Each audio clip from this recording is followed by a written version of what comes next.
السلام علیکم ناظرین، آج ہم بات کرتے ہیں استاد غلام علی کی پنجابی میں گائی ہوئی غزل کی۔ میرے شوق دا نہیں اعتبار تینوں، آ ویگ ذرا انتظار آ جا۔ اس پر ہم بات کرتے ہیں۔ میرے شوق دا نہیں اعتبار تینوں، آ جا ویخ میرا انتظار آ جا۔ ایویں لڑن بہانے لبنا ہے، کی تو سوچنا ہے ستمگار آ جا۔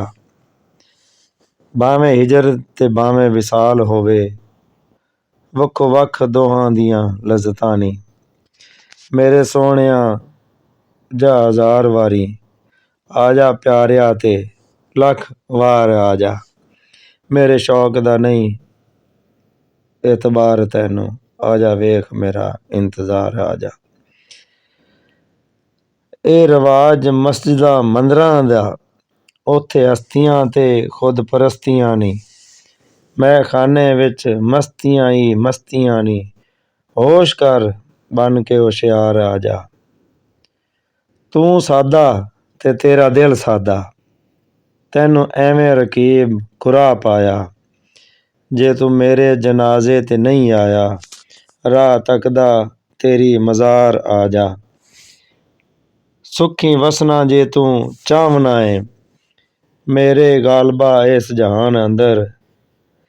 آ جا رنداں دی بزم وچ، آ بہ جا ایتھے بیٹھ دے نے خاکسار آ جا۔ میرے شوق دا نہیں اعتبار تینوں، آ جا ویخ میرا انتظار آ جا۔ عاشق محبوب سے کہتا ہے کہ تمہیں میرے شوق، محبت اور سچائی پر یقین نہیں، اس لیے آؤ اور خود دیکھو کہ میں کس شدت سے تمہارا منتظر ہوں۔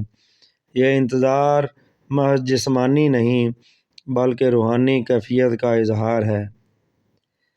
ایویں لڑن بہانے لبنا ہے، کی تو سوچنا ہے ستمگار آ جا۔ یہاں محبوب کی بے رخی پر طنز ہے۔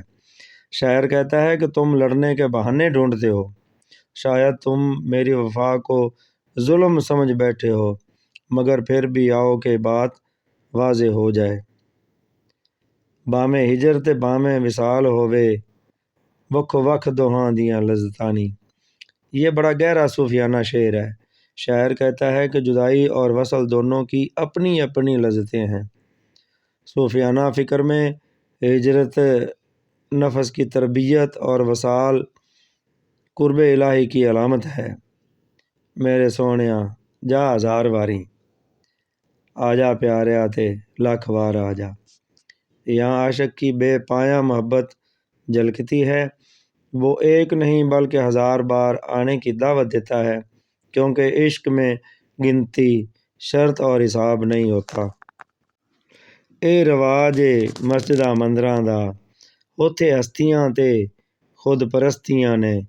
یہ شعر رسمی مذہب پر تنقید ہے۔ شاعر کہتا ہے کہ مسجدوں اور مندروں میں اکثر انا اور خود پرستی کا راج ہے، جہاں روحانیت کم اور ظاہر زیادہ رہ گیا ہے۔ آگے شاعر اگلے شعر میں لکھتا ہے، میں خانے وچ مستیاں ہی مستیاں نے، ہوش کر بن کے ہوشیار آ جا۔ میں خانہ یہاں شراب خانہ نہیں بلکہ صوفیوں کی مجلس ہے، جہاں عشق الہی کی مستی ہے۔ شاعر محبوب کو نصیحت کرتا ہے کہ عقل کے غرور کو چھوڑ کر عشق کی ہوشیاری اختیار کرو۔ تو سادہ تیرا دل بھی سادہ، تینوں ایویں رکیب کھرا پایا۔ محبوب کی سادگی بیان کرتے ہوئے شاعر کہتا ہے کہ تمہارا دل اتنا صاف ہے کہ مخالفین تمہیں بہکا دیتے ہیں اور تم حقیقت کو پہچان نہیں پاتے۔ ناظرین، یہ ہلکی سی کوشش ہے، امید ہے آپ کو پسند آئی ہوگی۔ چینل کو سبسکرائب کیجئے، لائک کیجئے، دعاؤں میں یاد رکھیے۔ اللہ نگہبان۔